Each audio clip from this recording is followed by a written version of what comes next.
ট্যাঙ্কি নিয়ে আসছি ভাই, গাড়ি নিয়ে যাওয়াতে বাসা নিয়ে যাওয়াতে তেল শেষ, অল্প একটু বাসা থেকে দূরত্ব ছিল, ওখানে ঠেলে নিয়ে যাওয়া বাসায় থুয়ে ট্যাঙ্কি খুলে নিয়ে আসলাম। সকাল ৯টা থেকে সকাল ভোর ৫টা থেকে এই পর্যন্ত। জ্বালানি সংকটের প্রভাবে জয়পুরহাটের ৫ বিবি উপজেলায় ফিলিং স্টেশনগুলোতে দেখা গেছে তীব্র ভিড় ও দীর্ঘ সারি। মোটরসাইকেল চালক ও যানবাহন মালিকরা প্রয়োজনীয় তেলের আশায় সকাল থেকেই পাম্পগুলোতে ভিড় জমাতে শুরু করেন। অনেকেই হাতে ট্যাঙ্কি নিয়ে ঘন্টার পর ঘন্টা অপেক্ষা করতে দেখা যায়। স্থানীয় সূত্রে জানা যায়, তেল সরবরাহের খবর ছড়িয়ে পড়তে উপজেলার বিভিন্ন এলাকা থেকে শত শত বাইকার ফিলিং স্টেশনগুলোতে এসে জড়ো হন।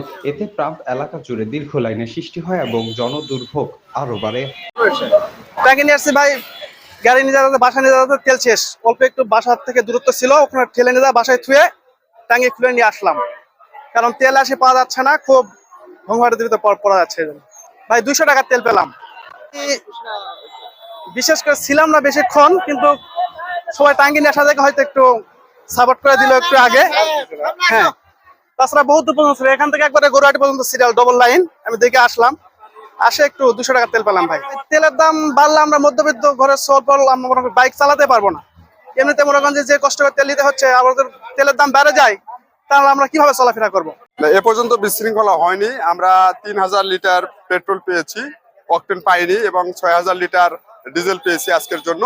এটা সুষ্ঠুভাবে বিতরণ হচ্ছে। মোটামুটি পেট্রোলটা 200 টাকার করে দেওয়া হচ্ছে প্রত্যেক গাড়িওয়ালাকে। ড্রাইভিং লাইসেন্স, গাড়ির লাইসেন্স এবং যাদের হেলমেট আছে তাদেরকে দেওয়া হচ্ছে, এবং এটা আগে থেকে ঘোষণা দেওয়া হয়েছে যাদের এগুলো কাগজপত্র থাকবে না তারা যেন লাইনে না আসেন। এবং প্রত্যেকটা গাড়িতে একটু করে মার্কিং চিহ্ন দেওয়া হচ্ছে যাতে দ্বিতীয়বার তারা এই লাইনে না দাঁড়াইতে পারেন। যে এই পাম্পে সকাল থেকে তেল সরবরাহ করতেছেন পাম্প কর্তৃপক্ষ।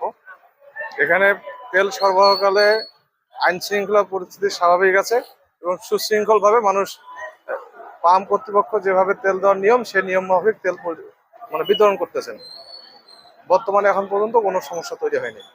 দৈনিক আজকের বাংলা .net